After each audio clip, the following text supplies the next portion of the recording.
Happy Sunday. I'm outside again, enjoying watching the sun, and it's a beautiful view, which you probably can see through my sunglasses. So I'd posted a video this morning, was it in the morning? But anyway, about the 30-day challenge, what it entails, and how you can sign up. Anywho, it is Sunday, and it's time for 3 tips. So I know that, okay, at least in Europe, people are preparing to go back to work um, if they have a job. For those people that have a job, or there are many, many people out there with the pandemic, people have been thinking it's time to move on. And moving on, I mean from things that don't serve you. So here are the 3 ways that you can figure out that it's time to move on from whatever it is that doesn't serve you. It could be your job, it could be a relationship, it could be whatever it is. So there are 3 signs. The major signs that you need to look out for is how you're feeling about it. Because the thing is, whether it's a job, whether it's a relationship, whether it's a situation, if there's no growth and you feel that you've done everything that you need to have done in the place and you're not seeing any benefit from it, then it is time to move on. And the reason why I say that is if you're not able to grow and you're not able to add value to a place and you feel like your job is done, then in a way your passiveness and all the things that you're not doing will kind of create a vibration where you'll be pushed out. Because this has happened to some people, true story, where they'll be talking about how they hate their jobs, how they want to move, how they want to change their jobs, and then they keep speaking about it, so then it comes into existence where maybe the people at their jobs are giving them less work, and then maybe if they're lucky they get laid off with a good package. That's happened to someone that I know. Or they just come to work and all of a sudden they're like, okay, you're either fired or we're gonna let you go. So that's usually a sign. Like when you're just not feeling the vibration and you're not excited about going to work and you don't feel that there's any growth, then that's one side to move, like to change your job or relationship, whatever.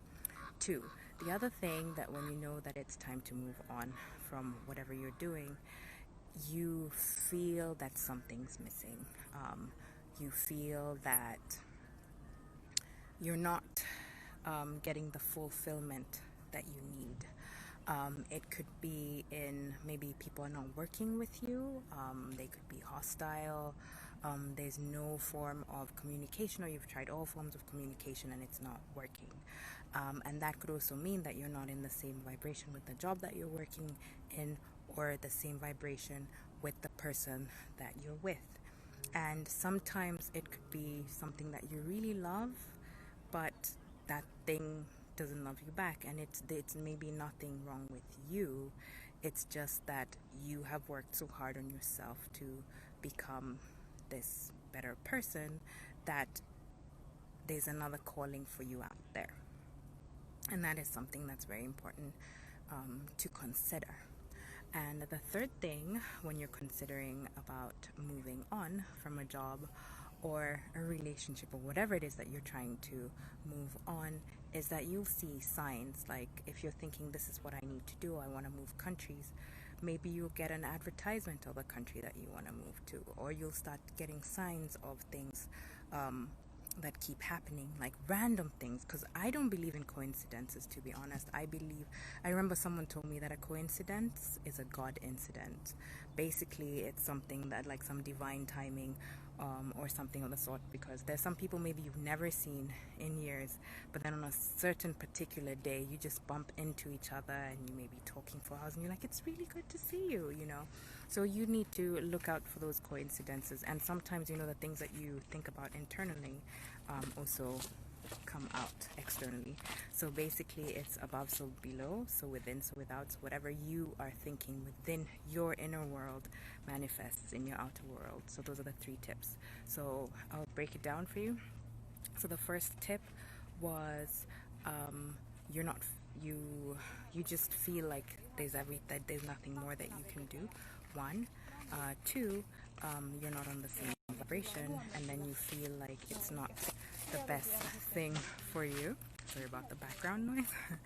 And then the third thing is just realizing that there's signs everywhere that are asking you to move.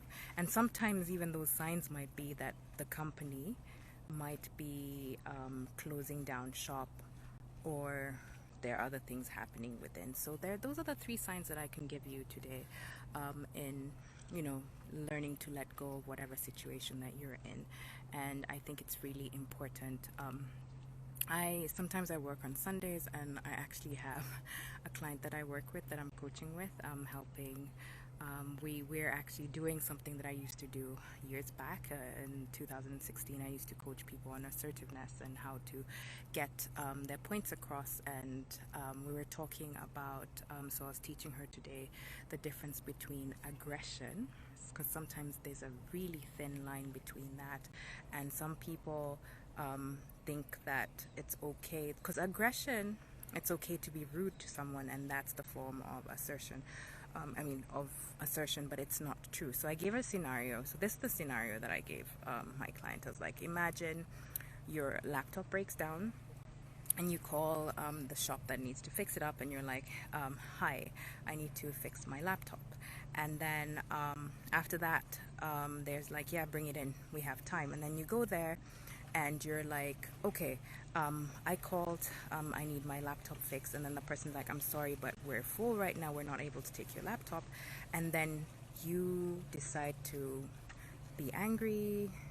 Maybe you'll shout some expletives to someone, and maybe that person might be an intern, maybe that person might be someone who just started and they had no idea that you made a phone call. And then in the end, maybe it turns out, you find out that they did not know anything about it, but you've already changed someone's perception of you, so they're not willing to help you.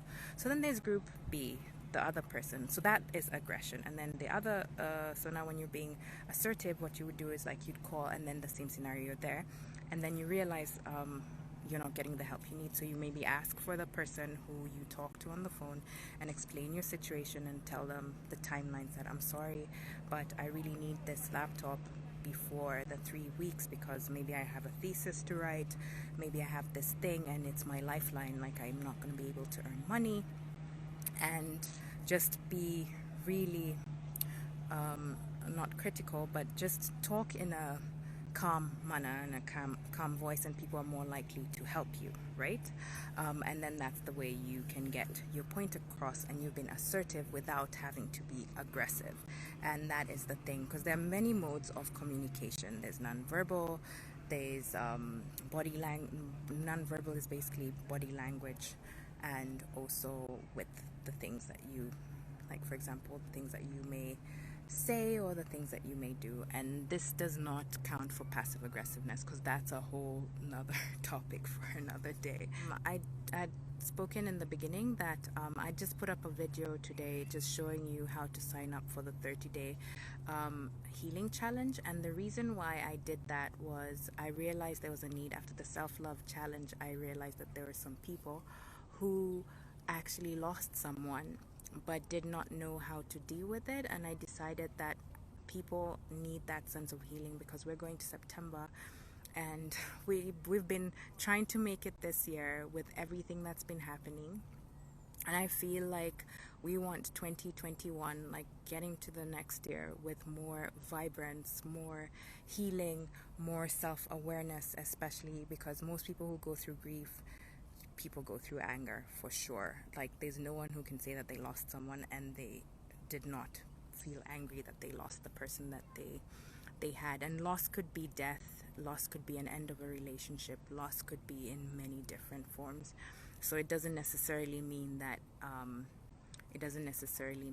someone had to die. And sometimes those two situations are quite painful, especially in both situations you really loved someone, and because they say sometimes divorce may be worse than death, or a relationship that ends is worse than death, because you know that the person is still alive and you might end up seeing them.